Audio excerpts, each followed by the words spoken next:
Son actos voluntarios, ¿ya? Actos voluntarios, jurídicos, lícitos, por los cuales el ordenamiento jurídico les atribuye los efectos de poder crear, de modificar o de poder extinguir derechos de carácter procesal.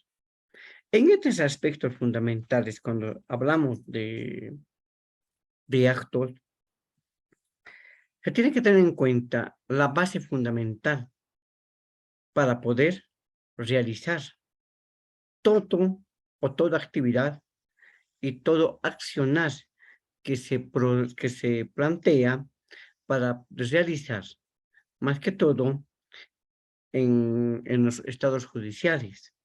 Por eso también cuando hablamos de actos procesales, más que todo se está refiriéndose a lo que es lo jurídico y que tiene que ser una legalidad factible para todos los actores que se enmarcan, que puedan realizar cualquier acto procesal, como por ejemplo, en materia civil, que tenemos las obligaciones. Estos aspectos lícitos por los cuales siempre existe un ordenamiento jurídico donde, en primer lugar, le da la facultad, le atribuye para poder crear, modificar, extinguir derechos de carácter procesal. Para esos efectos de los actos procesales, tenemos que, en primer lugar, mencionar que crear derechos, ¿ya? Por ejemplo, en un préstamo de dinero se crea la obligación de dar. Modificar derechos también, ¿no? En un contrato de antícrisis se modifica el derecho propietario. Si yo quiero obtener un bien inmueble de antícrisis en la cual me percibe y la ley me faculta para poder realizar contratos, minutas de antícrisis. Pero la norma es clara, donde se puede obtener durante 2 años, que un año es voluntario y el otro año es forzoso, ¿no? Forzoso. Primeramente se cumple lo que es el forzoso, se cumple, ¿ya? Pero al cumplir, el próximo año puede ser voluntaria. Ahí voy a modificar y se puede modificar. Como yo quiero más, puedo modificar ese contrato. Puedo solicitar que me puedan dar más otros 2 años. Entonces, estoy modificando el contrato, ¿ya? De la minuta de antícrisis. Porque en realidad, más que todo, cuando hablamos de modificación, se tiene que arreglar, pero esta modificación tiene que ser emplazada por la voluntad de las partes. Aquí juega un papel preponderante en las partes, la voluntad. No se puede obligar a otra persona a seguir estando en ese bien inmueble, no. Tiene que haber plena voluntad. De la misma forma del propietario, igual. El propietario es igual de la misma forma que tiene que también tener la voluntad de decir, sí, vamos a modificar, vamos a poder ampliar más el contrato. Entonces, se está dando esa modificación, ¿de acuerdo? Y para ello, siempre también tenemos que de mencionar extinguir derechos, ¿ya? Extinguir derechos es un contrato, en un contrato de compra y venta, se extingue el derecho del vendedor, del propietario, donde deja de ser titular de la propiedad. Por ejemplo,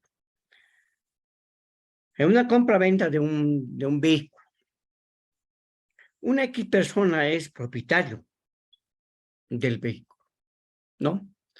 Al momento de suscribir, sigue siendo propietario. Sigue siendo propietario.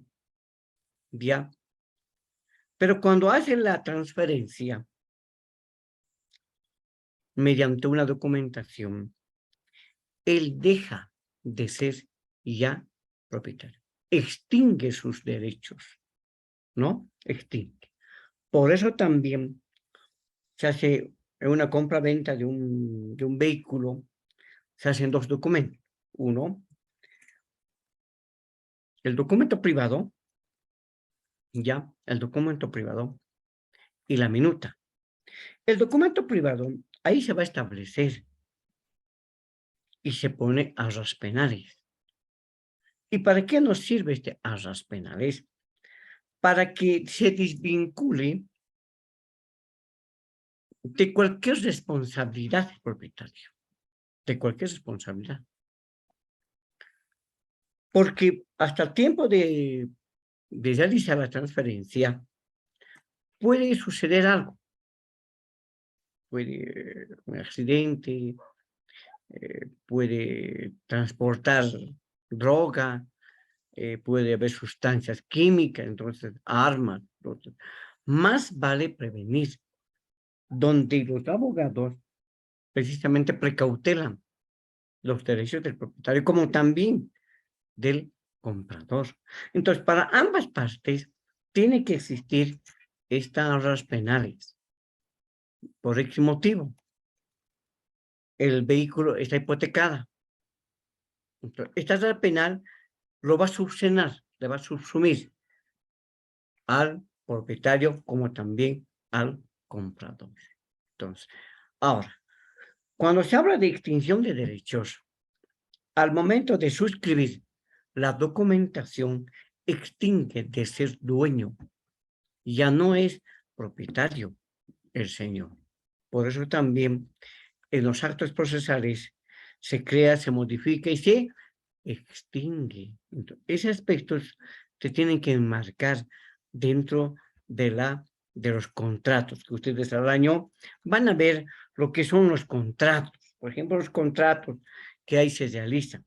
Pero siempre hay que hacerlo bien minuciosamente, bien adecuadamente. No realizar solamente una documentación, porque es lo que sabemos. No, solamente una minuta y nada más. Ya, pero la responsabilidad se sigue dando. Por X motivo, no ha hecho la transferencia en la alcaldía, pues no hay. Pues el otro sigue a nombre del propietario. Puede suceder algo. Entonces, se deslinga de los documentos. Es decir, yo he hecho la venta y en una de las cláusulas existe una arras penal que establece que yo dejo de ser propietario y me deslingo de toda actividad procesal que puede existir en el futuro del nuevo comprador o del nuevo propietario. Entonces, más vale prevenir, porque nosotros tenemos que dar seguridad a los clientes. ¿Ya? ¿Eso qué significa? Que nosotros cuando hagamos documentos, siempre hay que realizarlo adecuadamente y minuciosamente, un documento. ¿Para qué? Para que no exista ese tipo de tropiezos. Puede dárselas esos tropiezos que uno pueda tener en el futuro. Más vale una prevención, una seguridad hacia los clientes que vamos a tener. ¿De acuerdo? ¿Alguna pregunta?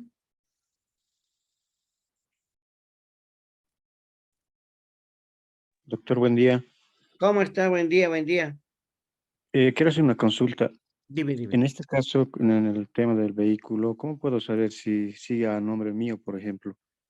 Cuando ya, digamos, lo he transferido, doctor, o ya hemos hecho la compra y venta, doctor, y quisiera saber si, digamos, al que me ha comprado lo haya registrado a su nombre, doctor. ¿Cómo puedo averiguar eso? Esa es mi duda, doctor. Precisamente en el sistema.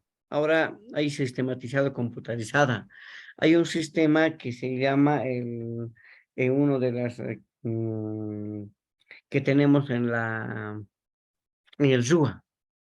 En el RUA, entonces se puede verificar.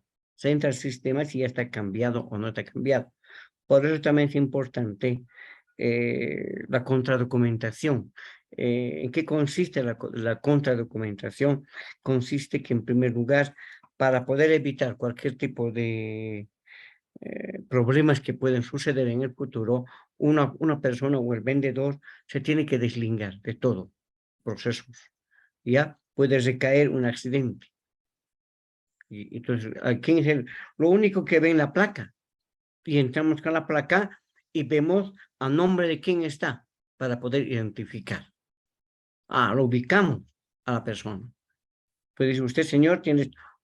pero señor, yo ya le vendí. ¿Dónde está lo que ha vendido el documento? Aquí tengo la documentación y además en una de las cláusulas se establece que yo me deslingo de cualquier situación que pueda tener el vehículo. Entonces, hay un documento y ese documento les respalda al propietario que él ya ha vendido, ha hecho la transferencia.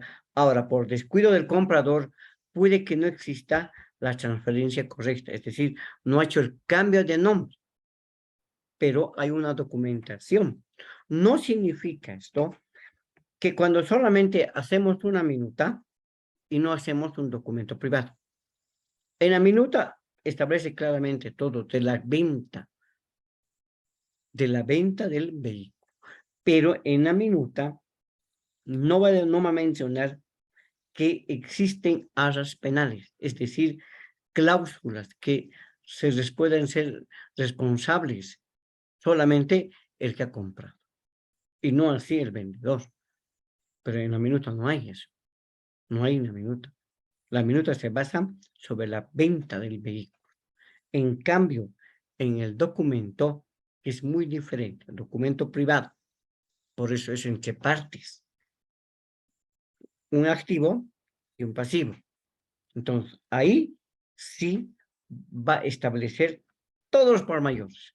En otra cláusula podemos colocar que si ocurriera cualquier hecho delictivo, es decir, narcotráfico, armas, delincuencial, puede suceder, el vendedor no será responsable, porque desde este momento de la suscripción deja ya de ser propietario, extingue el derecho. Por tanto, no se le puede culpar. Entonces, cuando demostramos, pero aquí está el documento, se ha suscrito fecha tantos, ahora tantos, ante un abogado profesional. Entonces, han firmado de forma voluntaria. Desde ese momento de la suscripción, el propietario deja de ser responsable del vehículo, lo que viene a lo futuro. ¿De acuerdo? Ahora, con la placa también se puede entrar al sistema para poder verificar si ha hecho la transferencia o no ha realizado la transferencia. O, al contrario, pueden dar un poder para que pueda vender, como también para hacer cambio de nombre. Se puede hacer, pero siempre hay que hacer un contradocumento privado para evitar y deslindar de cualquier responsabilidad que pueda tener o que se pueda ocasionar en el futuro. No estamos hablando de momento, en el futuro, de que un tiempo puede pasar, puede haber. Entonces es mejor realizarlo. Y ese documento siempre hay que tenerlo en mano. No sabemos en el futuro qué va a haber. Pasa de 5 años, pero ya no es que extingue la acción, pero siempre más vale prevenir, más vale prevenir. Y eso los abogados tenemos que tener mucho, mucho. Por eso también a veces cuando hacemos cualquier tipo de documentación, siempre hay que guardar. A veces lo borramos. Entonces, no es adecuado. Hay que mantener una carpetita abierta para poder, sí, al abogado, hasta testigo puede ir el abogado, por estafa, por estelionato. ¿Por qué? Porque eso pasa en la compraventa. Miren, a veces, ¿qué pasa? Digamos, el abogado está suscribiendo, pero están haciendo el acuerdo. Ellos, hasta mientras ya le están pagando. Y el abogado puede observar de quién le está entregando el dinero y a quién le está entregando el dinero. Entonces, ¿quién ha pagado a quién?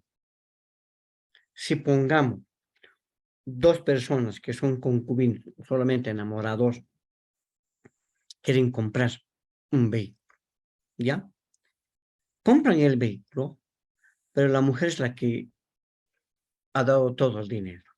La mujer es el que ha hecho cambio, es decir, ella ha comprado con su propio dinero, no así el varón, no así el varón. Pero como la mujer un poco no ha podido manejar el vehículo, el varón sí sabe manejar, y lamentablemente por X razones rompen la relación, ya sea de enamoramiento, etc., rompen. Y el vehículo se queda con el varón, se lo lleva, lo vende, lo vende. Es una especie que la mujer pagó. Y cuando van a un proceso penal por estafa, estelionato, etc., el abogado puede ir como testigo, porque él ha labrado el documento y además ha tenido ya la observación de quién ha pagado el dinero. Entonces, quién le está entregando el dinero y de quién era el dinero. Entonces, ahí está, puede ir, no, pero señor abogado, debe tener usted, creo que en archivos, documentaciones, en su computador, en su laptop, etc. Sí, pero es que no, tiene que tenerla para evitar ese tipo de hechos. Se puede llevar a cabo esto, pero más vale prevenirlo, siempre guardar en carpeta cualquier documentación y verificar detalladamente la documentación de ambas partes, especialmente del que está vendiendo. Porque a veces por descuido, ¿no? Lo único que nosotros hacemos, el carnet de identidad, verificar el nombre, nada más, que nos importa. Sí, estamos haciendo, escribir, ¿ya? Pero no estamos viendo la carita de él que está vendiendo. No nos fijamos, ni detalladamente. No nos fijamos. Solamente vemos el número, ya, pero no estamos fijando en la cara. Porque a veces pasa. Otros reentregan, ni se verifican la cara. Y firma. Pero señor, usted no es. Sí, es de mí. Entonces, no puede vender.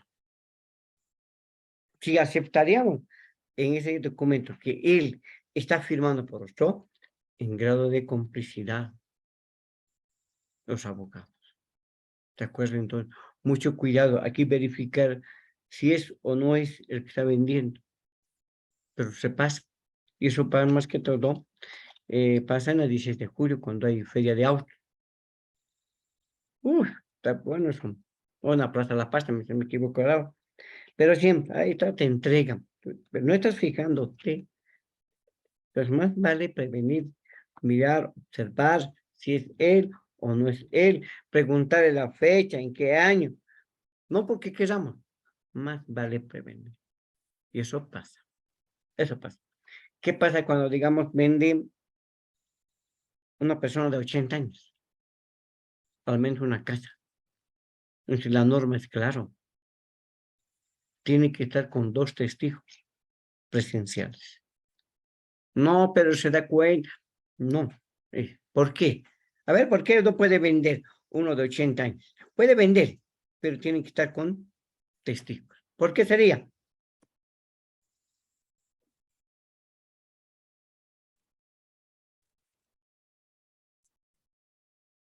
A ver, ¿por qué sería? ¿Por qué sería? Digan.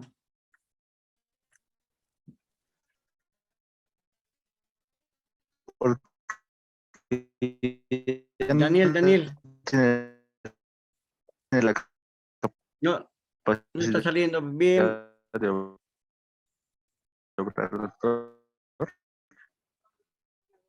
No, no tienes buen retorno, Daniel.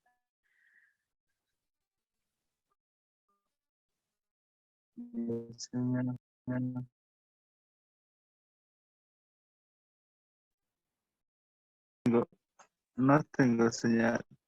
No hay señal, sí. Ya, a ver, otro.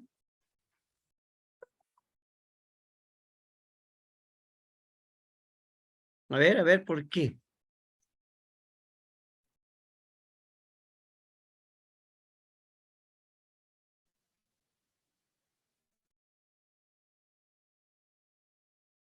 ¿Por qué no puede? Puede vender, pero tiene que estar siempre presentes testigos.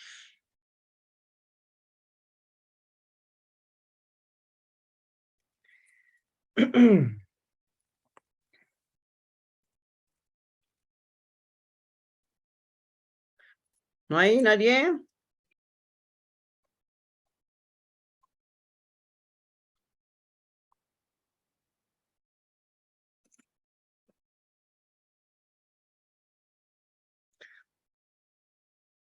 En la norma procesal civil establece claramente que tiene que estar en presencia de dos testigos para evitar cualquier tipo de nulidad, ¿ya? Y la norma jurídica de la ley también le subsume, porque cuando vamos a anotar de fe pública para poder verificar las firmas y también labrar y firmar en presencia de testigos, es para evitar cualquier nulidad que pueda tener con sus herederos. Y además, cuando son personas mayores, en una mayor parte, no todos, no podemos generalizar, casi una mayor parte, no tienen esa idoneidad de la capacidad. ¿Ya? Una capacidad, por ejemplo, ya pierde un poco. Va, ¿no? Y evitar, que a veces mencionan, no me acuerdo dónde está, no, yo no he hecho esto, pero yo no he realizado esto. Entonces puede haber una palabrita tenemos, ¿cómo se llama? Cuando ya a los mayorcitos les entra como tipo amnesia, ¿ya? Entonces, eso de que, no, pero yo no hice, no, yo no realicé, yo no estuve, entonces se puede negar. Y para evitar ese es bien que tengan presenciales de testigos y que firmen también los testigos sobre la venta del bien inmueble o de cualquier otro objeto o un camión, un automóvil, ya, tiene que tener. Sin eso puede quedar un poco desmarcada la venta, porque, como les vuelvo a reiterar, puede existir esa duda que pueda tener el vendedor. ¿Ya? Ahora, cuando vamos a hablar de los actos procesales, hablamos en primer lugar lo que es un conjunto de actos jurídicos que recíprocamente se encuentran concatenadas entre sí, cuyo propósito es obtener un fallo judicial sobre una controversia que pueda tener en el proceso civil o jurídico. Para poder determinar estos aspectos, en primer lugar, existen clasificaciones de los actos procesales. En primera parte están los actos de las partes, los actos del tribunal y lo que hemos visto entre las anteriores, los actos de terceros.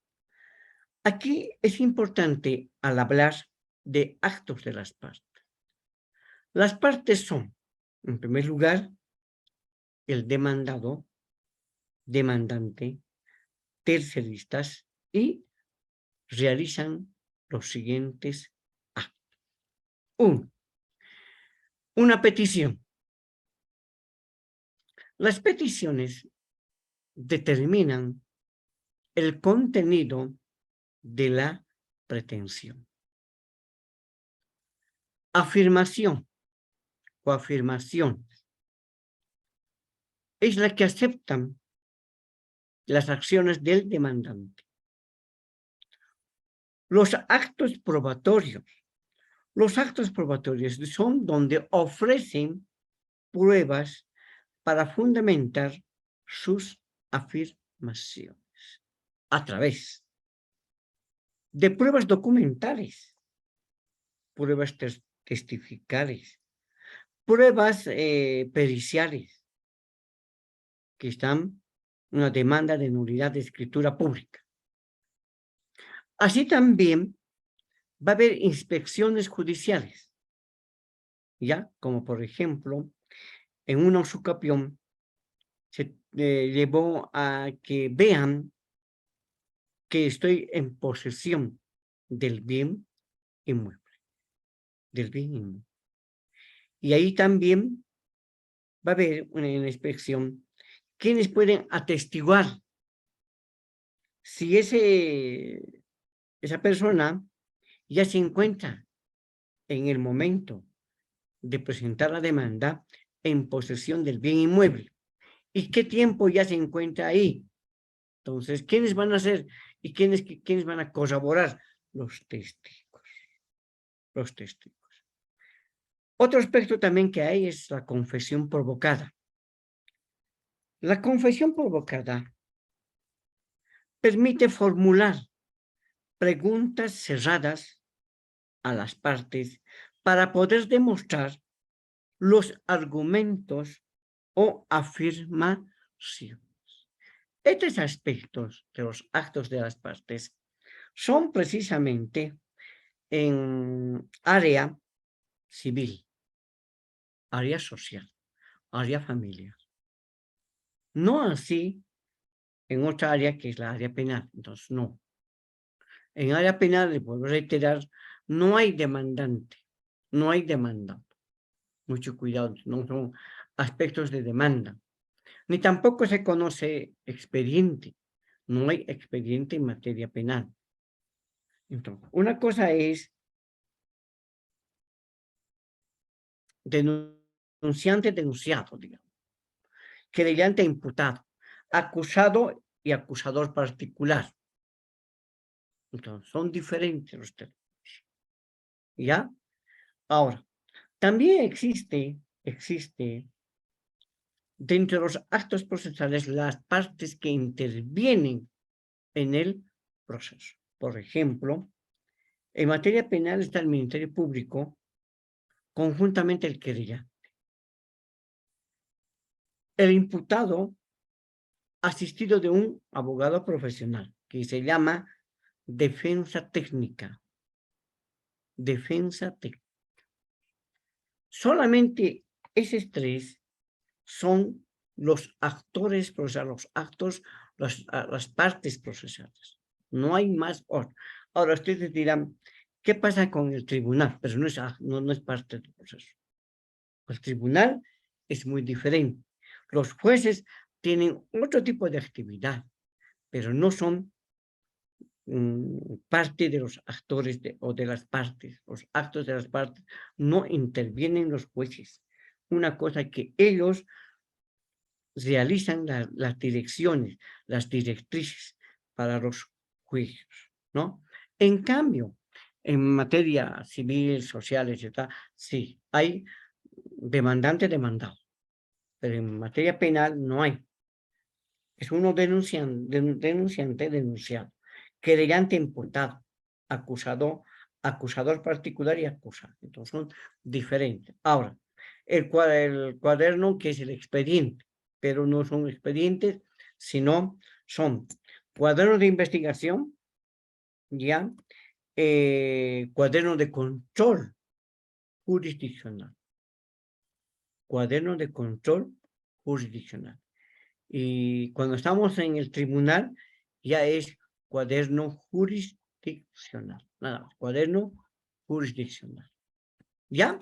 Entonces, son estos los actores de las partes. ¿Estamos? ¿Alguna pregunta?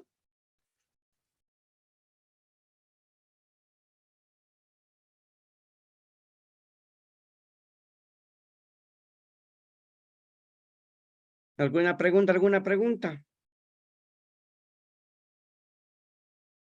¿O siguen mal de ayer?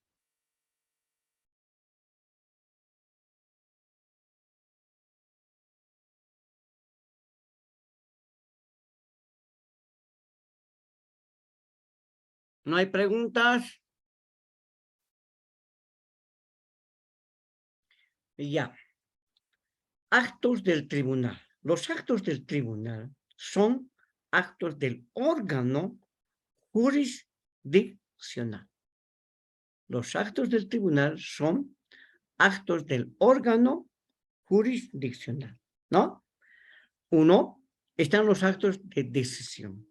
Los actos de decisión es cuando el juez es el único que puede tomar decisión sobre las controversias. Los actos conminatorios. Actos conminatorios precisamente se refieren a las partes que están obligadas a poder responder. En cuanto a los actos de decisión, lo hará a través, los jueces cuando deciden, lo hacen a través de resoluciones y sentencias. Y los actos conminatorios, para ellos se emiten, en primer lugar, citaciones, notificaciones, ¿de acuerdo? Otro aspecto de los actos documentales. Los actos documentales, el juez debe llevar un registro documental de todo el proceso, de las resoluciones y los fallos, de manera cronológica, es decir, los libros de toma de razón. Entonces, todos estos aspectos tiene que haber un seguimiento preciso. Cuando se presenta un memorial, siempre ahí en el tribunal existen auxiliares, como también secretarios. Son los dos encargados para poder realizar este tipo de documentación. Entonces, por eso también la responsabilidad de todos los cuadernos, expedientes, etcétera, está bajo del juez, porque es el director. Luego está el secretario y el auxiliar. Entonces, son tres responsables, ¿no? Pese que antes había oficial de diligencia de cada juzgado.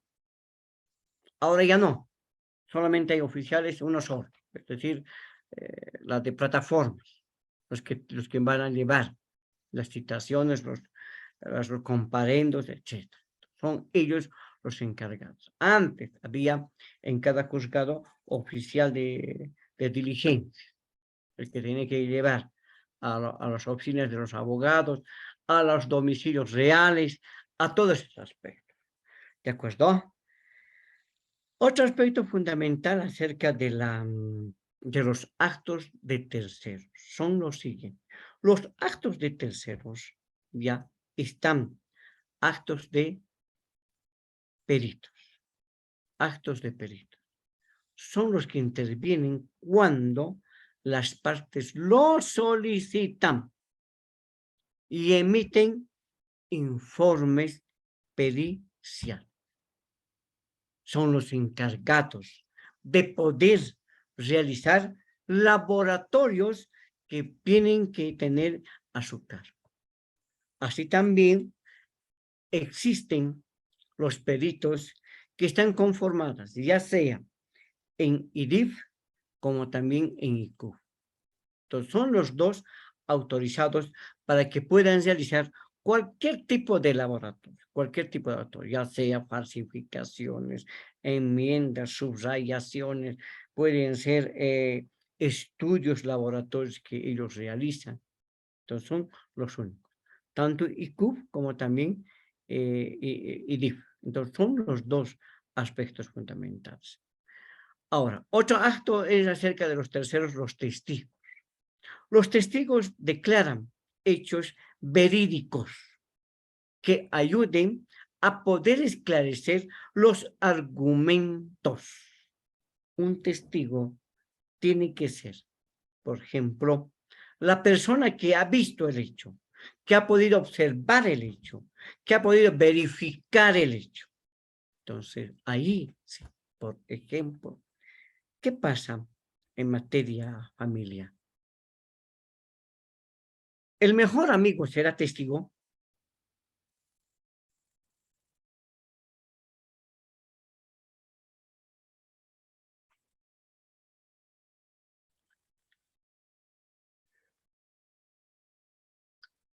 ¿El mejor amigo será testigo? No, doctor, ¿Por qué? porque le conoce bien al que le están, en este caso, demandando. Ya, está bien, pero más que todo, ¿cuál sería su participación? Favoritismo, doctor. Muy bien, Araceli. Claro, va a favorecer a su amigo. ¿De acuerdo? Por eso también, cuando la juez o juez pregunta qué relación tiene con el señor demandante. Es mi mejor amigo, ya está. Usted nomás, ya no es testigo. Porque aquí va a favorecer. Va a favorecer. El papá, la mamá.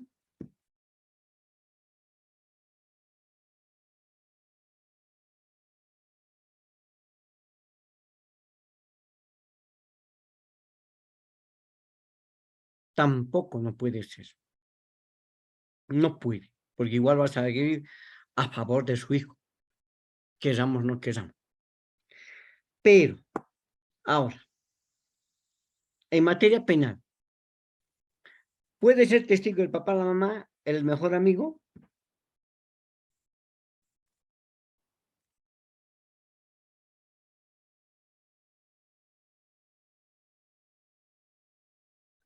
A ver.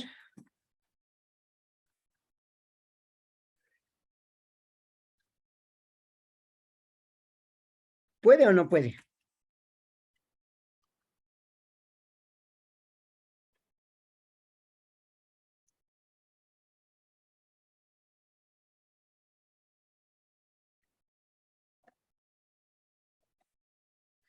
¿Puede o no puede ser testigo en materia penal el papá, la mamá, el hermano, el mejor amigo? Sí, doctor, ¿Por qué? porque si le están acusando de asesinato Sí, y si estaba ese momento con su mamá y pero tienen va a pruebas, sacar cara por pues, por el hijo, pues.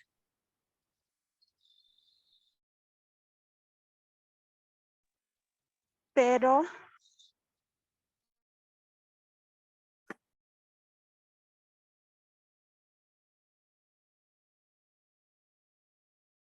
A ver, ¿por qué?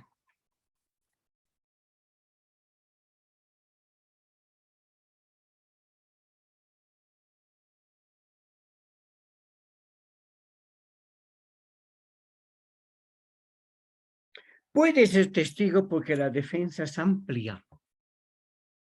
Ojo, puede ser. No hay ningún tipo de privilegio. No, puede ser testigo. El papá, la mamá, el mejor amigo, la esposa, puede testiguar, porque la defensa es amplia, no te pueden coartar el derecho. Entonces, sí, puede ser. Evidentemente, Araceli, puede ser. No digo que no, sí, son testigos. ¿Ya? Ahora, los actos de secretarios. Los actos de secretarios son los que elaboran informes, certificaciones. En cambio, los actos de auxiliares son los que manejan todos los expedientes, los cuadernos. Los actos de abogados patrocinantes fundamentan los debates, y hacen seguimiento al proceso. Hacen. Por eso cualquier que hagamos un proceso, siempre hay que seguir. Hay que vigilar, hay que controlar, hay que estar pendientes de los actos que nosotros realizamos. No dejar que se duerma. Porque hay expedientes que están dormidos, que están muy ahí estancados por falta de seguimiento de los abogados. Los responsables somos los abogados. Nos descuidamos. Un descuido total que tenemos. ¿No ve? Entonces no es adecuado. Siempre, pues se llama accionar, movimiento. Estar constantemente pendiente de todo lo que está realizando la contraparte. Hay que estar, ojo, sí, verificando. ¿No? ¿O se siguen durmiendo algunos? A ver, ¿qué piensan ustedes?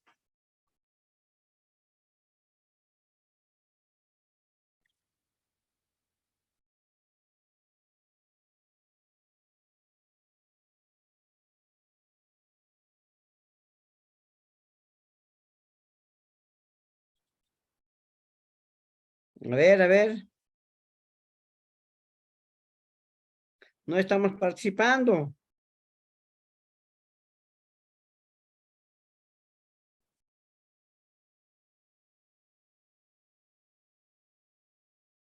¿O seguimos festejando el 21?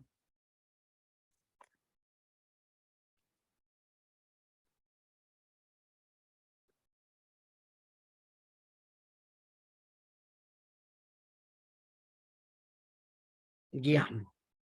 Deberes, obligaciones y carga de los actos procesales. Los deberes procesales de las partes nos habla precisamente sobre decidir la verdad. En este aspecto, si mienten, es un acto ilícito. Tendría una sanción la parte y su abogado.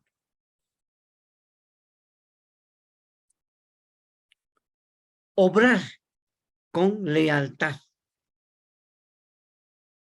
con el juez, el abogado, con su cliente. La probidad es la causa, debe llevarse con honestidad y claridad. Estos aspectos de la verdad, de la lealtad, de la probidad, son netamente deberes procesales de las partes. No inclinarnos a la otra parte, jamás. Por mucho que sea tu mejor amigo, pueden chocar. Te puede chocar. Queramos o no queramos.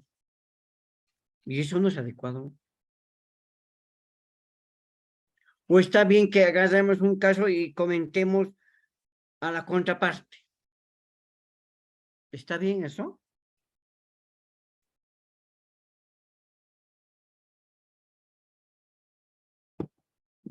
¿Qué creen? A ver.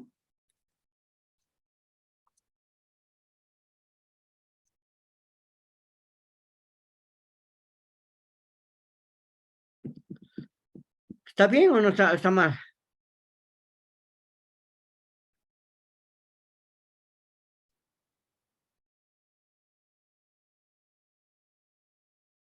No, ¿no ve? ¿Por qué? Porque ahí, por ejemplo, estaríamos vulnerando la ética profesional. La ética profesional claramente establece que no tiene que haber conflictos, perdón, no tiene que haber ese tipo de comentarios. Ser honesto con nosotros mismos. Ser lealtad con el cliente. De no traicionar y estar hasta el final. Esa es la ética lo que nos enseña. ¿No? Ya. Otros que son las obligaciones procesales de las partes, obligaciones procesales de las partes. Obedecer la decisión del juez, una obligación. Cumplir las costas del proceso. Pagar daño y perjuicio. Acudir al llamado del juez. Es una obligación. Es una obligación. ¿Por qué? Porque el juez está convocando y la obligación es precisamente de acudir al llamado del juez. ¿De acuerdo?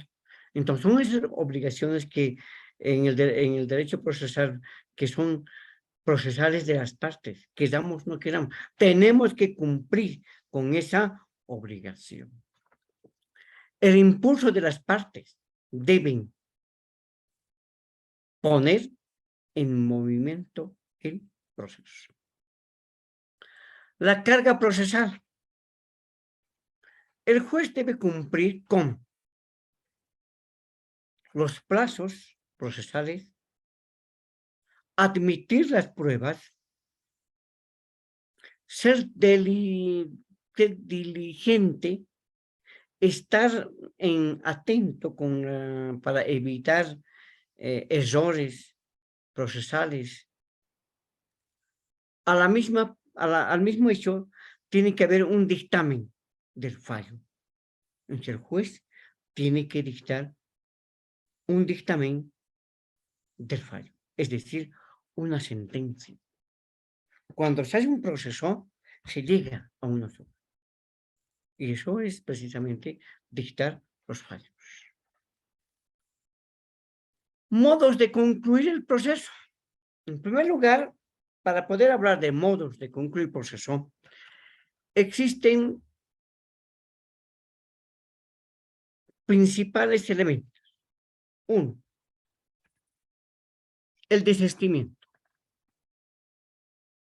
En el desistimiento, una de las partes puede renunciar a su pretensión o al derecho. Debe cumplir los siguientes requisitos para que el juez lo apruebe. Ser coherente, ser legal, debe tener disponibilidad del derecho. Las partes deben tener legitimidad.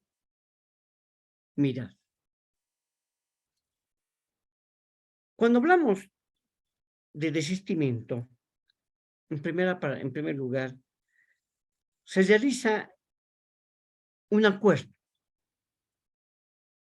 entre ambas personas o entre ambos actos procesales.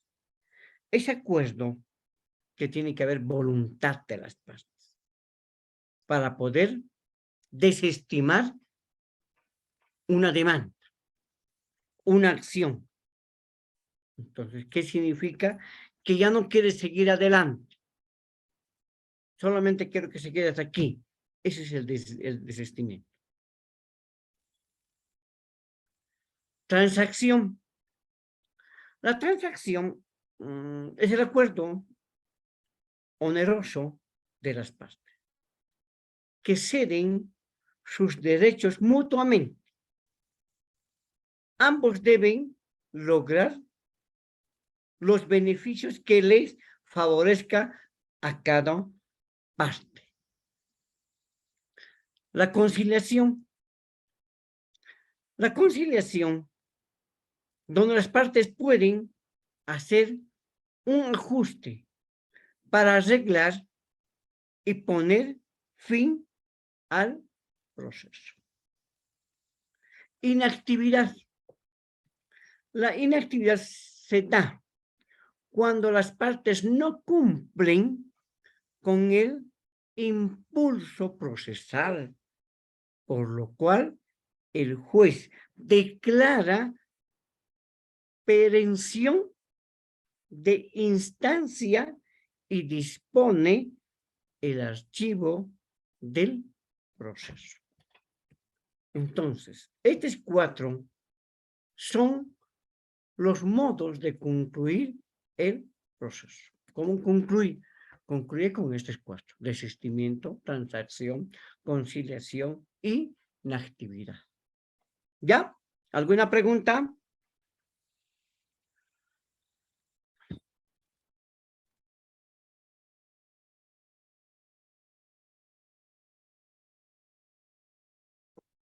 ¿No hay preguntas?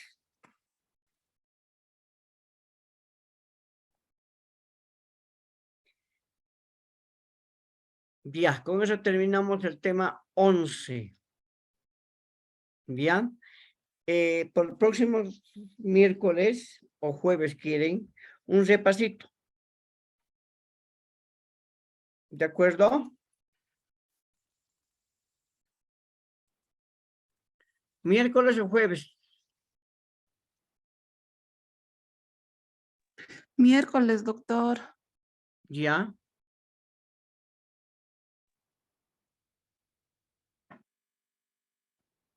¿Está bien un repaso? Del tema 6, 7, 8, 9, 10. ¿Está bien? Sí, doctor. Ya, perfecto. Voy a mandar 20 preguntas. Manden lo más antes posible. ¿De acuerdo? No se hagan pisar con el tiempo, por favor. Lo único que les pido. No quiero reclamos, por favor. No me he mandado, no ha ingresado, no me ha admitido. Eso sabemos. ¿Ya?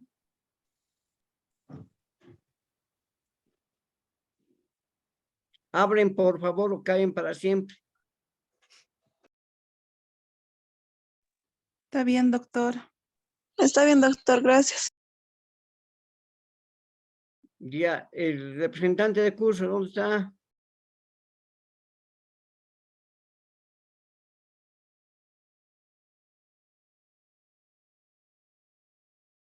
No está, ¿no?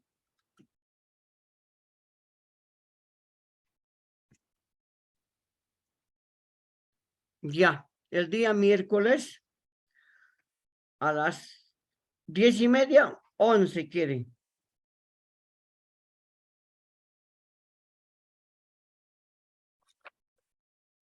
A las 11, doctor, por favor.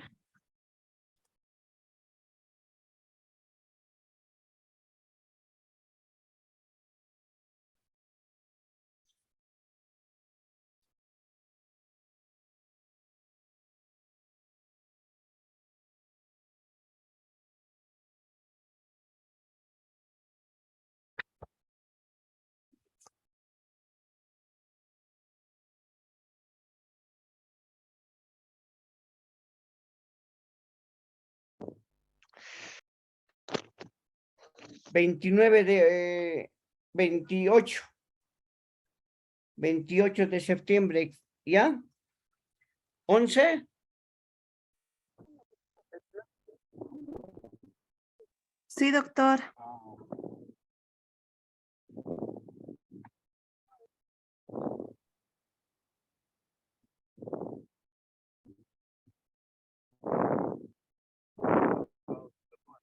Ya. Voy a mandar el link y se abre a las 11 en punto. 11 en punto se va a abrir hasta 11:20. ¿De acuerdo? 11 a 11:20. Manden lo más antes posible. No se hagan pisar con el tiempo. ¿De acuerdo? Por favor. ¿Estamos? ¿De qué temas dijo, doctor? ¿Perdón? ¿De qué temas dijo, doctor? 6, 7, 8, 9, 10.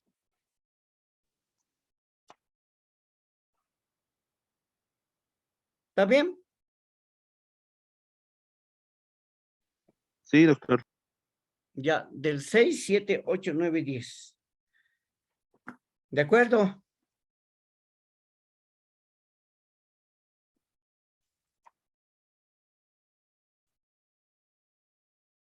Ya, hasta luego. Hasta luego, doctor. Hasta luego, hasta luego, hasta luego.